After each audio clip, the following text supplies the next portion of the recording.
There's a moment just before you speak, just before you act, when your entire future hangs in the balance. One word, one reaction can either build a bridge or burn it to the ground. Most people don't realize how much power they give away when they let their emotions take control. Anger, fear, frustration. They think they're in charge, but the truth is they're being controlled. Today we're going to talk about habits that don't just help you manage your emotions. They help you master them, not by becoming cold or detached, but by becoming steady, grounded, unshakable. Imagine living with that kind of presence, where your words are deliberate, your actions intentional, and your peace untouchable. That's the kind of life we're building here. Habit number 1, the 5-second reset. Sometimes it takes only a split second to change everything. Your mood, your relationships, even the course of your day. One comment, one look, one situation, and suddenly you're somewhere you never meant to be. You've felt it before, the rush in your chest, the tightening in your jaw, the flood of thoughts. It's like your body is screaming, react now, before your mind has time to think. That's the trap, and that's why the 5-second reset is so powerful. When you feel that rush, stop. Close your eyes if you can, take a slow, deep breath, and count. 1, 2, 3, 4, 5. In those seconds, your muscles loosen, your heart rate slows, your mind clears. It's not about suppressing emotions, it's about creating space. Space for your wiser self to catch up with your emotional self. Those 5 seconds can save your relationships, your career, your peace of mind. It's simple, it's powerful, and it works. Habit number 2, name it to tame it. Here's something science has proven. When you name your emotions, you weaken their grip. Say out loud, I'm angry, I'm anxious, I'm frustrated. It may sound simple, but it shifts everything. Instead of being the emotion, you're experiencing it. You're no longer anger itself. You're simply a person feeling anger. That small shift turns a storm into something you can handle. You stop drowning in it and start observing it. And once you can observe, you can control.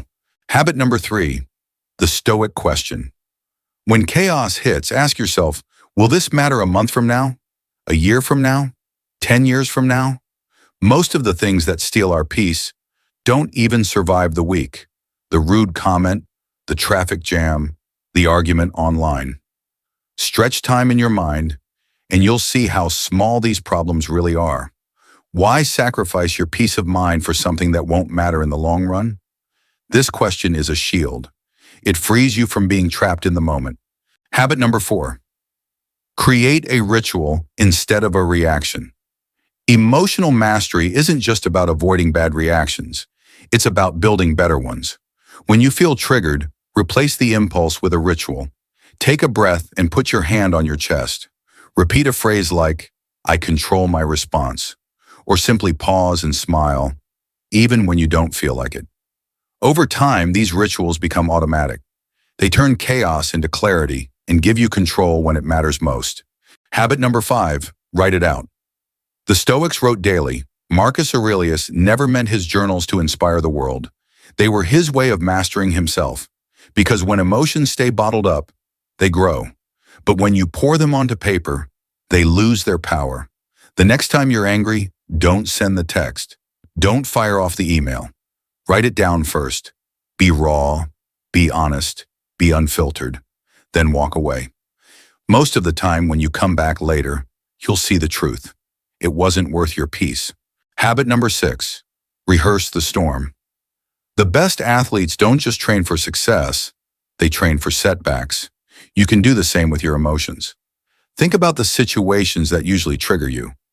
The coworker who tests your patience, the driver who cuts you off, the family member who knows exactly what button to push. Now rehearse your response. See yourself staying calm, composed, unshaken. When the real moment comes, you'll already be prepared. Mastering your emotions isn't about becoming robotic. It's about becoming free, free from regret, free from overreaction, free from letting the world dictate how you feel, because life will never stop testing you. But the difference between those who crumble and those who rise isn't what happens to them, it's how they respond. So the next time the storm comes, take 5 seconds, name it, ask the question, perform your ritual, write it out, rehearse for victory. These are not just habits, they are weapons. And when you master them, you master yourself.